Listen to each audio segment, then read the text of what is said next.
Have you ever seen a one-trick pony and feel so happy and free? If you've ever seen a one-trick pony, then you've seen... But you see Mickey Rourke, man, he gives a performance. I mean, everybody says he hasn't done anything lately, but he did Sin City. He did Once Upon a Time in Mexico. Once Upon a Time in Mexico. He did some British secret agent movie that stars Alicia Silverstone, Ewan McGregor in a cameo, and Mickey Rourke basically plays himself, but the villain. Yeah.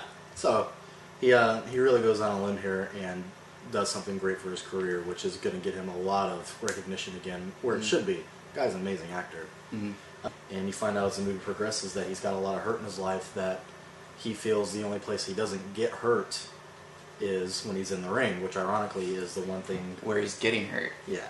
Marisa Tomei, who he just pops up to see her character at the strip club every now and then, and she wants to keep things on a professional level. He obviously wants more.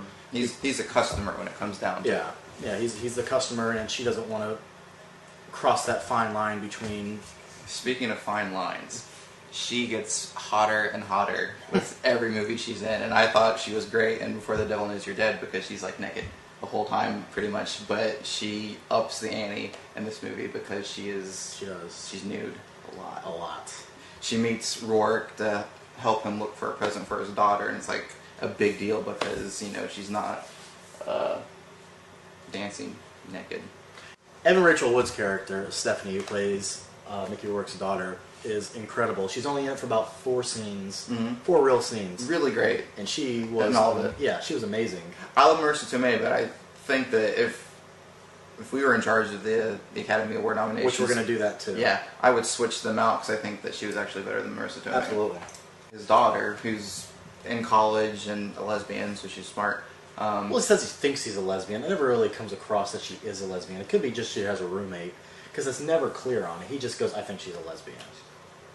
You know, really hot lesbian. I'm all good for it. Yeah. With the roommate was a, you know, big butch, you know. She wasn't that butch. She was black. I didn't mean that. I don't think she's lesbian. She's hot though. She's really hot. Yeah.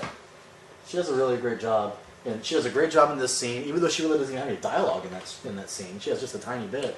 She emotes well. I found myself when that scene was over, realizing I was in a movie theater. You know, it's one of those scenes where you just get lost in the movie. You know, where am I? It's one of those things where you get lost, and that's what makes it great. If you find yourself... And this guy, real quick, like what, 2-3 lines? Yeah. What I love about all the wrestlers in the movie is that they're all buddies and they're friends and they care for it. You're like, hey, what are you going to do? Okay, let's do this move, let's do that move. It's very true to life. 20 years ago, he had his biggest match ever with a guy named the Ayatollah, which is played by Ernest Miller, the Cat from WCW. So if anybody knows what was his phrase that he said? Because it used to crack me up. The Cat? Yeah. Oh, it was something horrible. It was like shut your mouth or something. Yeah. Shut your mouth.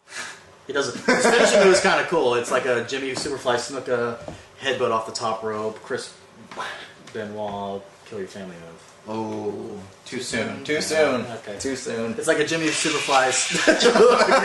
Even the cameraman doesn't like it. No. So out of 10 Ram Jams, you give it... I'm going 10, man. 10 Ram Jams. That's pretty high up there. There's no, like, what's wrong with it? There's nothing. I don't think there's anything wrong with it. I'd give it...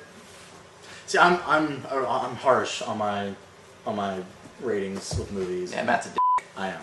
So I'm gonna give it 8.5, which is excellent. Can we do a half? We can do a half. I think you should bump it up to a 9. I'll round down if you want me to. So there you have it, The Wrestler by Darren Aronofsky. See it as soon as possible if you haven't already. I watched The Fountain again. But mostly The Wrestler. Yeah, The Wrestler. Then you've seen me, I come and stand at every door. And you've seen me, I always leave with less than I had before. And you've seen me, but I can make you smile when the blood it hits the floor.